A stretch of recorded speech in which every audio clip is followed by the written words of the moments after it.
Good afternoon.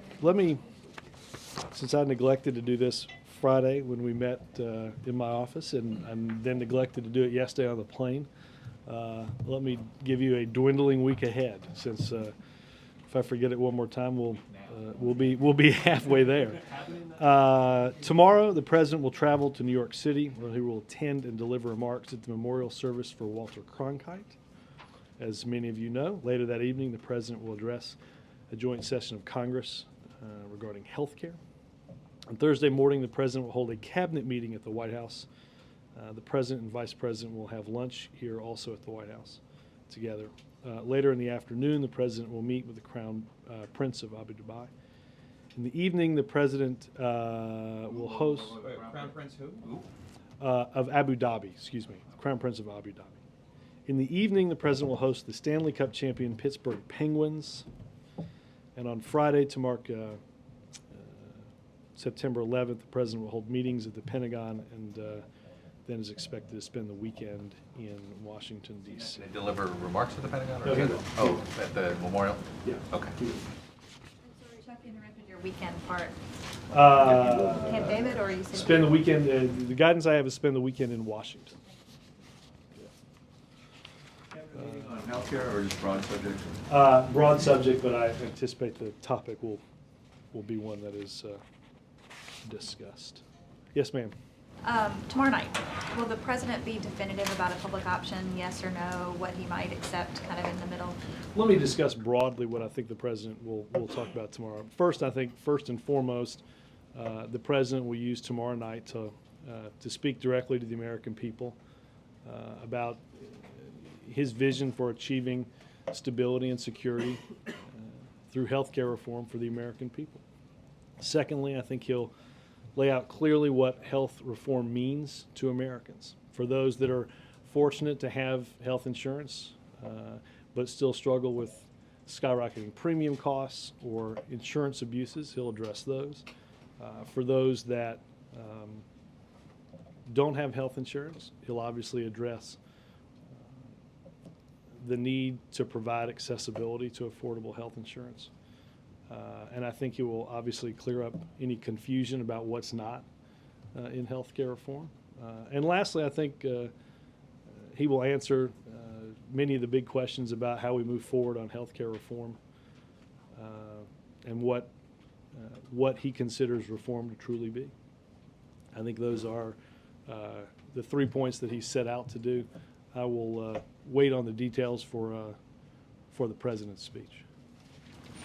Just want to look ahead to Friday and September 11th. What kind of message do you expect him to deliver? What is his focus that day? Well, I mean, obviously, first and foremost, it is to remember the events of September 11th, 2001, to honor the memories of those that gave their lives in New York, in Pennsylvania, and at the Pentagon. And then secondly, he will continue to talk about this notion of serving our country and of public and national service as a way of bringing our country together and getting some of our bigger problems addressed. Yes, sir. Robert, two non-healthcare related questions. First, has the president seen, and does he have a reaction to the WTO's initial ruling last week on Airbus and Boeing subsidy? I do not know if he has seen that, but I will check. Secondly, and more broadly, he released a statement today with his comments about the G20. Mm-hmm. Aside from the goal of setting a pathway for sustainable growth, what else broadly would the president like to accomplish? Well, look, I think obviously there'll be a long discussion on where we are in the state of the global economy, progress that we've seen made, quite honestly, since the group got together in late March. I know Secretary Geithner has outlined plans for financial regulatory reform and increased stability in our financial system globally as what we need to do to move forward to ensure that the progress that we've seen made, and that pulling back, as we've often talked about, from the economic abyss continues to happen. I think it will be an important time as people get together to evaluate sort of how far we've come, but also to understand how much further we have to go to create the type of foundation both in this country and throughout the world for long-term sustainable both job and economic growth. Is climate change financing still something you'd like to see progress on in the G20?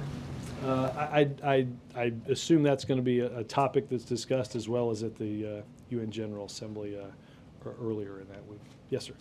What's the president's message for liberals or progressives who feel that a healthcare reform plan without a public option is non-negotiable, as he's been told, that it must have a public option or they will not vote for it? Well, I don't want to get too far ahead of the president in terms of the speech or drawing lines. I think I would reiterate what a number of us said over the weekend, and that is that the president continues to believe that increasing choice and competition through additional options for people to get health insurance is tremendously important. I think what you'll hear the president talk about, again, is sort of what we talked about over the weekend, understanding what the public option is and what the public option isn't. And I tried to do this as well. For the vast majority of Americans that get their insurance primarily through their employer, or if they're on Medicare, Medicaid, or receive their health care through the VA, the public option is not going to impact your health care. What the public option will do is provide that additional choice and competition for people, primarily those in the private individual insurance market and in the small group or small business insurance market. The story I used over the weekend was a friend of mine in Alabama who started a small business in January. One of the first things that he had to do was find insurance for his family. He went into the individual private insurance market, a market in Alabama that's comprised, 89% of the market is comprised of one company, Blue Cross Blue Shield. He likes his insurance and his family's healthy, and he was lucky enough to get it. Other small business owners that he's talked to haven't been as fortunate. They were denied coverage or had trouble finding something that covered either their family or their employees. And he understands that if his coverage if he loses coverage somehow, if his family gets sick, he'd be in a real tough spot. So I think the president will discuss both what the public option isn't and what the public option is in terms of bringing choice and competition. But if he supports it, why won't he draw a line in the sand over it? And what's his? And Well, I don't want to get ahead of where the president will. There will be an extensive conversation about this tomorrow. Well, okay. One other question then. You talked about all the things the president is going to do in this speech. And with the exception of the last one, how we move forward from here, none of them are new. He's been making the argument about security and stability for healthcare reform, what it means to people who have insurance, what it means to people who don't have insurance, what's not in the bill. With the exception of how we move forward, we've heard this all before. The American people have heard this all before. I don't know that. I don't know that they've heard it in as big a forum, as clearly, directly from the president as they will tomorrow night. Yes, sir. Robert, there's a story on Politico based on a speech that Steve Hildebrand, one of the president's former campaign advisors, delivered a couple of weeks ago over the recess, in which he expressed some concern on health care and other issues. And among other things, he said that he believes the president needs to be, quote, more bold in his leadership, that he's frustrated with the lack of performance in Washington in general, not just at the White House, but Congress as well. And specifically, he said, quote, the problem is Obama isn't listening enough. How do you react to that kind of criticism from somebody who was a campaign insider? Well, look, we all know and love Steve Hildebrand. He was there for longer than the campaign. He was involved in the president's decision-making on whether to run. I think Steve said in that article, and it's true because he's talked to a lot of us, that there's nothing in there that we haven't all heard from him.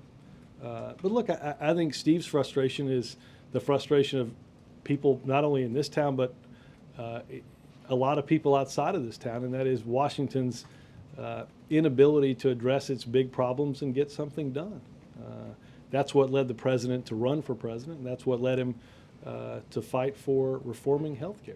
But he's specifically saying the president's not being bold enough. Well, I'll email Steve and tell him which affiliate in Sioux Falls will be covering the speech, so he can listen to the president. But look, Ed, nothing that we haven't gotten personally from Steve on our email before. Quick question on Afghanistan, another important subject. What is the status of the McChrystal report here in terms of, I know you had said last week the president would probably bring it to Camp David. Yeah, he did. So has he had a chance to read it? Is he now talking to staff about it? What's sort of his timetable for making some important decisions about the way forward? Well, understand that this was part of a rigorous reassessment of our strategy in Afghanistan that the president demanded when he came into office. Obviously, he made some initial decisions to ensure a security environment for recent elections, which I think most people will tell you were important for those to happen. He will continue to talk with staff here, and as I think Secretary Gates said last week, he will be getting from Secretary Gates and Admiral Mullen, as well as General Petraeus, their thoughts on the McChrystal assessment. I think those meetings will be ongoing. In terms of additional resource requests, I think General McChrystal and Secretary Gates have said that would be forthcoming in a separate document over the next few coming weeks. So is this days or weeks, though, in terms of a presidential decision? In terms of We haven't received a request for additional resources. That we don't anticipate coming for weeks, so I don't anticipate a decision before the president has had a chance to discuss General McChrystal's assessment with all of his team and all of those up and down the line of and up and down the chain of command. I think one of the things that that he will do, as he has done on any number of these decisions, is ask for everyone's opinion and take that into account as we move forward. Can I do a quick follow-up? I'm just really sorry. How important is public opinion to the president's decision-making when it comes to the war in Afghanistan? Well, obviously, I think he will take into account the degree to which additional resources can be borne, not just by the public, but also by those who are providing the resources. Obviously, there's been a tremendous strain on our military forces over the past several years. That will be taken into account. I think he'll take into account assessments by commanders on the ground in the region, as well as those at the Pentagon. So I think a number of factors will go into his assessment on where we are in Afghanistan and what our way forward is. Chip? Is the president going to give new specifics in the speech tomorrow night that he has never publicly stated before? Yes. Can you give us what they are? I thought I would just taunt you with that answer. Yeah, you did. Without If I did, telling what us. would we, what would, How about would we the talk general? about? How about What the, would we talk about on Thursday? Oh, we'd find something. That was my great fear. No, I think the president. I said this weekend. I people will come away understanding where he is on these big issues and these big questions. So it's not just going to be a compilation of everything he said before and doing it in a different forum and on a bigger stage. And It is all those things, but it will be more than that. And on public option, the door is still open to compromise. Well, I don't know if I can be clearer than the fact that the president believes it's a very valuable tool that has to be, we have to have choice and competition. We can't have an insurance market where in a place like Alabama, as big as a place like Alabama is, controlled by 89% of the private insurance and small business market is controlled by virtually 90% of it is controlled by one company. It's hard to find options that are available to you if you have only one place to go for those options. Would the president agree that August was overall a major setback on health not care? at all. I think he would disagree with that quite a bit. Why? Because he'll say this tomorrow. This isn't new, but it's still true. We're closer than we've ever been on getting health care reform. That was true the end of July. It was true throughout the month of August. It may be more true now in September. But the debate was taken away. Control of the debate was in the hands of angry people at town halls and conservatives focusing on issues, claims, some of them false, but they stole the spotlight. I'm struck by the fact that you have many Republican members of Congress, some of whom were on TV recently, saying they've talked to their constituents and they understand we have to do something. I think that's a great recognition that this is a problem that has been on the radar screens of the American people for a long, long time, and that they demand something be done about it. And I can assure you the president aims to be the person that does something about it. Chuck? Robert, you said that he's going to talk about how to move forward. Specifically, does that mean how he wants to see the legislative process work? He's going to say, okay, you've heard what I want. This is now my bill. Yeah, I do not anticipate that this is going to be accompanied by truckloads of paper and our own piece of legislation. Obviously, the team here has been combing through different ideas for months. There are many proposals out there. This has gone through multiple committees, and this is about. He's going to give his version of this is what I think the best of all of it that's there. I don't think you'll walk away confused about where it is. Is that a piece of legislation? Will that be considered a piece of legislation when he's done? Again, Is it the expectation that somebody that's it's not my expectation. I can't speak for yours. But again, there's. I think the president will outline his plan moving forward. And the plan, not just the plan on healthcare, but also the plan on how to get it passed. Yes. Now, will he talk about when he talks about how to pay for this? Because that's part of the conversation we haven't had in a while. Is he going to continue to talk about the plan he had to pay for it, or is he going to now look at the various? Well, because his plan seems to have been rejected, in which he acknowledges he'd done in all those speeches in town hall. I wanted to do this. Now Congress has come forward with why. Is he going to? I'm glad your first two questions aren't competing against each other. I think he will outline ideas on how to pay for this, including some of his own that. The ones that have been sort of that Baucus Let me say, and Conrad have said, hey. If there's a consensus on how to pay for this, I was previously unaware. Mitch McConnell put out a statement saying, "Welcome back. Healthcare needs reform. We have to start over." Is there any way the president would ever consider starting over?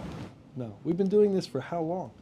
The president said yesterday this is an issue that was first raised nationally by Teddy Roosevelt. Not Teddy Roosevelt the fourth, but Teddy Roosevelt. I mean, how much longer do we have to talk about? Do you believe there's enough strands out there to put together a bill? Absolutely. That's why I continue to say that we're closer than we've ever been before. I think it is good to know that Senator McConnell believes we've got a problem out there. I think he's heard that from small business owners in Kentucky. I'm sure he's heard that from families that sit around the table wondering how they're going to meet the cost of skyrocketing premiums, or what he must hear when a constituent calls his office to say, I thought I had health care reform, I thought I had insurance, but I was just denied coverage by what I thought was my insurance company. I think it's a recognition that all of those things exist. We're not starting over. We're a large way through this process. The president's going to pull those strands together and move this process forward and get something done this year. John? The Finance Committee, well, actually, Senator Baucus's draft has been now bouncing around for a few days on Capitol Hill. First, has the president seen it, his outline? I don't believe anybody here has. We've seen what we've read in the paper, but I do not believe that we've seen paper on the plan. I understand it's bouncing around K Street, not surprisingly, but I have not seen it here. Has there been any direct consultations between anyone at the White House and Senator Baucus or anyone in the group of six since this outline began being floated on Sunday? I don't know how far back that would go. We continue to talk to all the players involved. Obviously, Speaker Pelosi and Leader Reid will be here momentarily. So he's going to continue to talk to all of those involved. What did you just mean, I'm sorry, what did you just mean by it's bouncing around K Street? I was told that K Street had a copy of the Baucus plan, meaning, not surprisingly, the special interests have gotten a copy of the plan that I understand was given to committee members today. And It wasn't cryptic. It was, But who is that Do you have an address? Are you impugning somebody here? I mean, No, it sounded like you were impugning, like, well, K Street has it. I mean, what is, is that for because a people out there, lawmaker? K Street is normally where associations and lobbyists have their offices.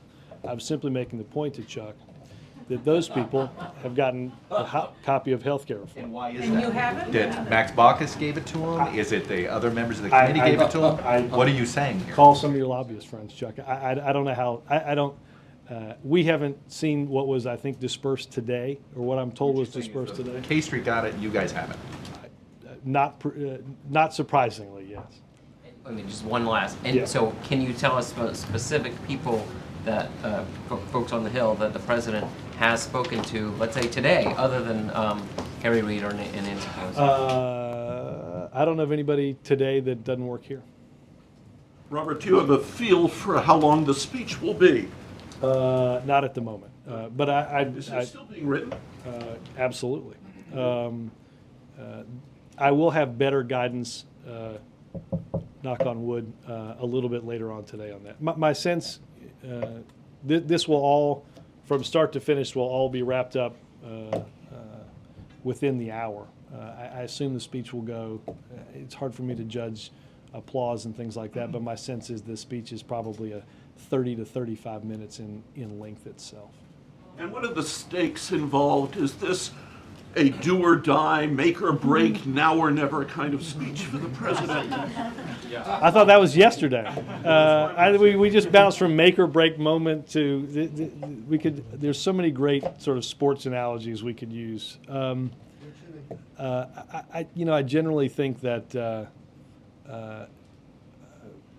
for whatever purpose, we're always late in the fourth quarter with very few seconds left on the clock and a long way away from scoring a touchdown. But that simply sets everything up for one of those glorious Hail Mary passes and a touchdown. So, look, are the stakes important? Of course. It's a big audience, and the president will get a chance to lay out clearly for the American people what's involved for them. If they have insurance, if they don't have insurance, some of the reforms that are there that will govern insurance companies, his principles for healthcare reform. If we added up all the make or break days, you'd generally exceed the number of days we have on a calendar. I mean, I think everything gets automatically ratcheted to the point where everything is do or die at that particular minute. Yes, sir. Robert, you mentioned that Speaker Pelosi and Leader Reid are coming, or maybe are here now. What kind of a message does that send to Republicans or Democrats, for that matter, that he's meeting only with the two top Democrats in Congress? Look, the president has, throughout the past several weeks, met with and talked to people throughout the political spectrum on the left and on the right on this issue. I would not read everything into one do or die meeting. I don't think Even in the fourth quarter? even late in the fourth quarter. And I switched sports just because I felt we're here for college football now. Major? Robert, just a couple things on the speech. Will there be any veto threats issued? I'm trying to remember. I think the president will outline what he believes would constitute reform. Can you say yes or no? No. Okay. Will the president try to establish? Yes. What was it? In a weird way, this is more information than we normally Will the president establish or seek from Congress a timeline sooner than the end of the year to move either I'm trying to remember what was in the latest draft. That I don't think we've. Something the American people should expect, something that would No, constitute a timeline that's No, more I- accelerated than they've heard so far. No, I think the president will outline what he thinks can get done this year. I think most of the American people would believe it's taken years too long to happen, but that's a timeline the president's comfortable with. You invite us to look at what you and David said over the weekend. You said on ABC, if it takes doing whatever to get health care done, the president is ready, willing, and able to go do that. What is whatever? Whatever is whatever. Talking to whomever, discussing ideas.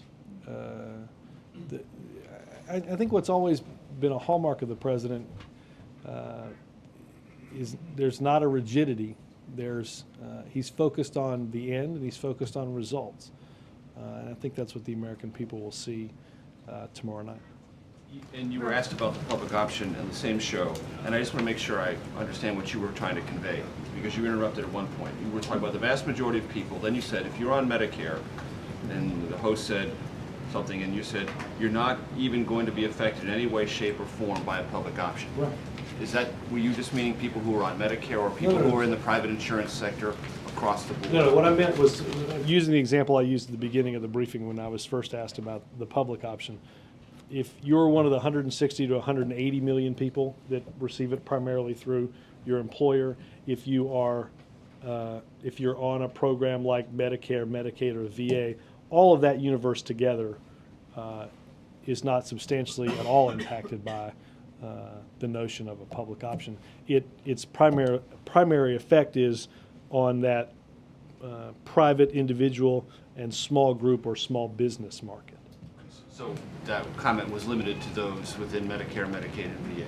And the 160 to 180 million. They won't. Right. The vast majority of people in this country, that's why, I think one of the reasons the president's going to talk about this is, and you've heard us talk about it in the last few days, because I'm not sure everybody that's debating this topic has a full range of understanding about what it is. I think you heard the president address it before we left. Before we left, on Smirkonish's radio show, there was a woman who called in who asked about this, and he said, "Look, if you've got insurance and your insurance is through your generally through your employer, this isn't going to affect you." So this notion of a government takeover of health care, that's why the president continuously. To continue on that point, you also said this will not be unfairly subsidized and compete against private insurers in an unfair basis. Yep. At an unfair basis. Can you define that? I think, again, that there's a notion that, and one of the so-called fears is that you're going to have a system that is so heavily subsidized by the federal government for even that small group of people that they can't possibly compete with. You've heard this argument.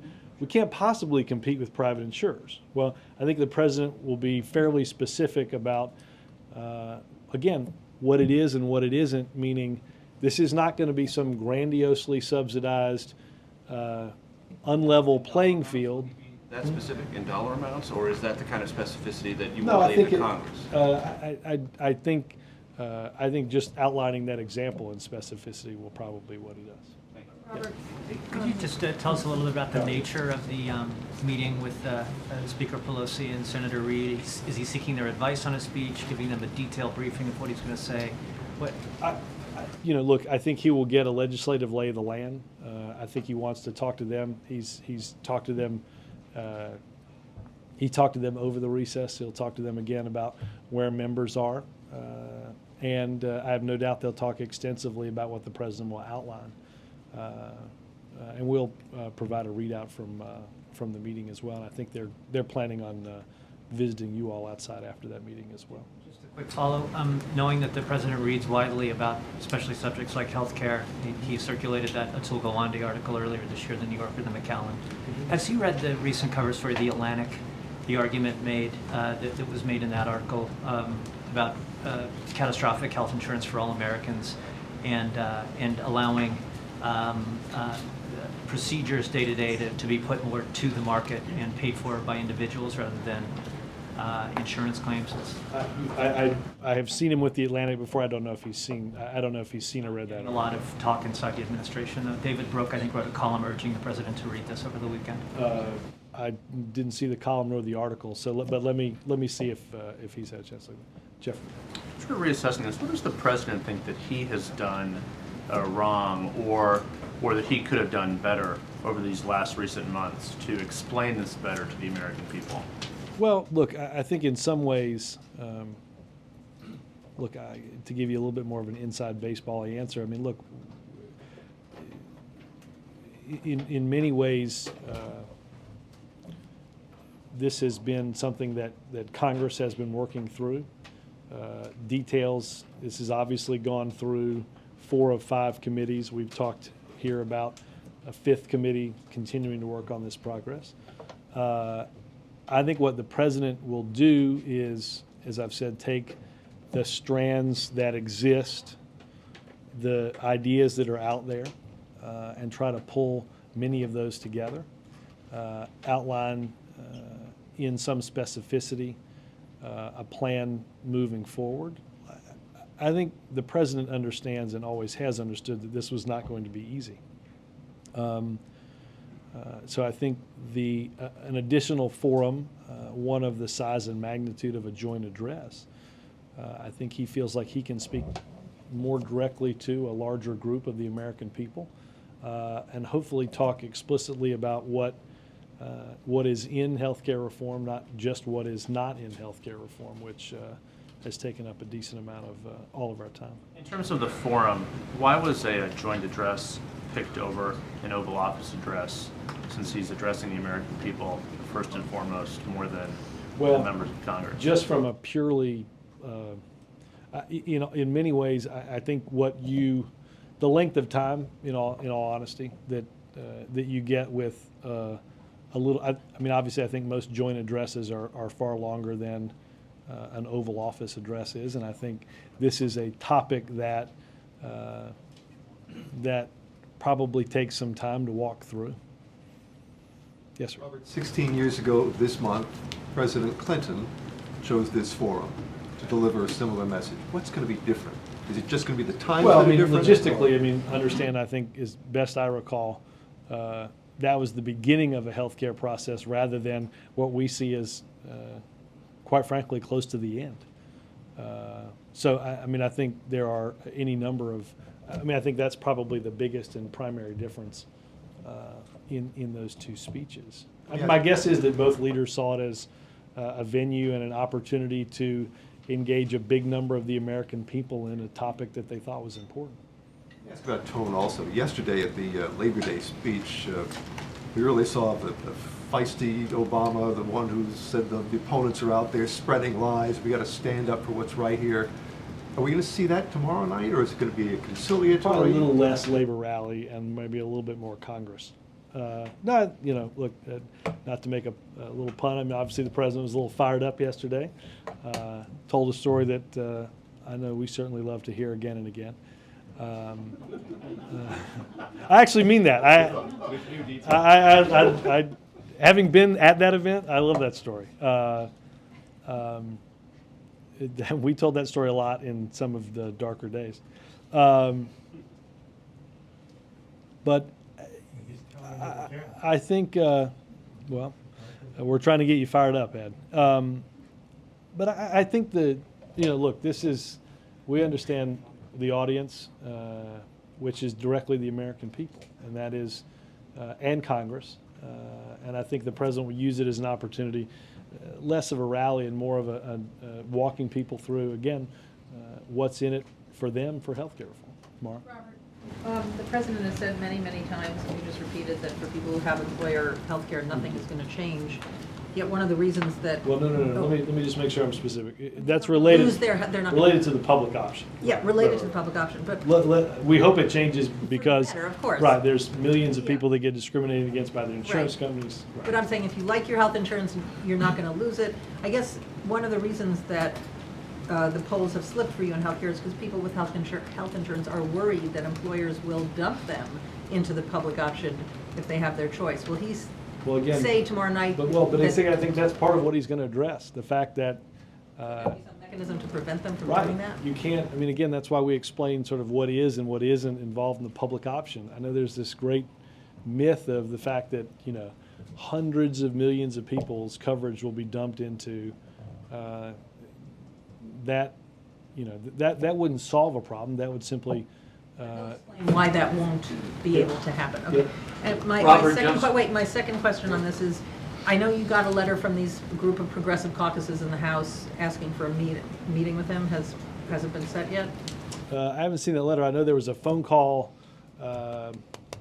Friday with the heads of many of the caucuses. On a conference call. Well, then my question about that is, how does he interpret the statements of liberals in Congress who say that they won't vote for anything that doesn't have a robust Medicare-style public option in it?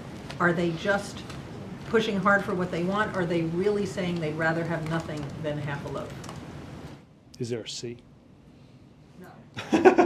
No, look, I'm not going to negotiate on behalf of the president up here before he speaks. No, I'm not asking about him. I'm saying what he thinks they're saying. I mean, I think he takes them at their word that what they're saying is what's on the paper. Again, I think it's important to the president will have a chance to address the concerns by some on the left, concerns by some on the right, concerns by some in the middle. As we get healthcare reform done this year, I think that's what he'll do tomorrow. Robert, John? just one question. I was curious about a couple of things regarding the G20 statement. One, I was just curious why it went out today. Was there some sort of peg that you guys were putting?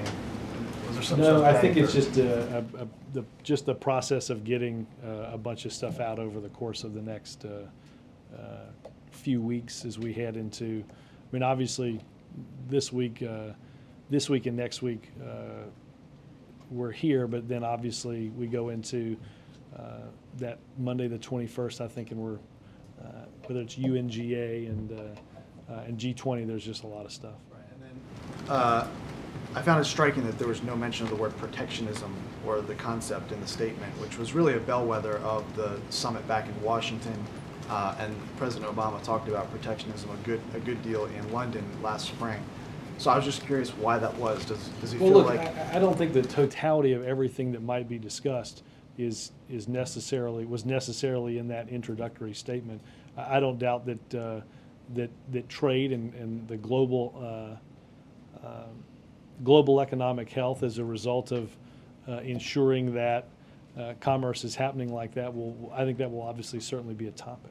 I mean, do you expect him, though, to rail against protectionism? Is he concerned about looking hypocritical if he imposes a tariff against Chinese tires and then goes to the No, G20? I would remove those as sort of separate issues. Yes, sir. How crucial is it to get a Senate finance draft? sorry, what's that? How crucial is it to get a Senate finance draft or framework out there by the president's speech? Because it, We'd be happy to have it. even if it doesn't have a public option, it has a co-op in it instead? We've got 4 out of 5 committees. If we can make it 5 out of 5 committees, that'd be great. Yes, sir. Thank you, Robert. One question. Hold on. Thank you. Hold on. President Sweeney, Hold on. the outgoing president of the FL-CIO, That's right. I even have to like look in your direction before you can. Go ahead. I'm sorry. said last week that when the president is finished with health care, he would put his support behind the Employee Free Choice Act for passage in Congress. I have not heard a lot of talk about that, and it seemed as though the president tried to downplay EFCA at this point. Is he still a strong supporter of it, including the card check provision? I would point you to what the president said at a rather boisterous labor rally yesterday, where he reiterated his support for that. And so he will get behind it all the way after the health care debate? I'm certainly not going to stand up here and contradict the president less than 24 hours afterwards. Thanks, guys.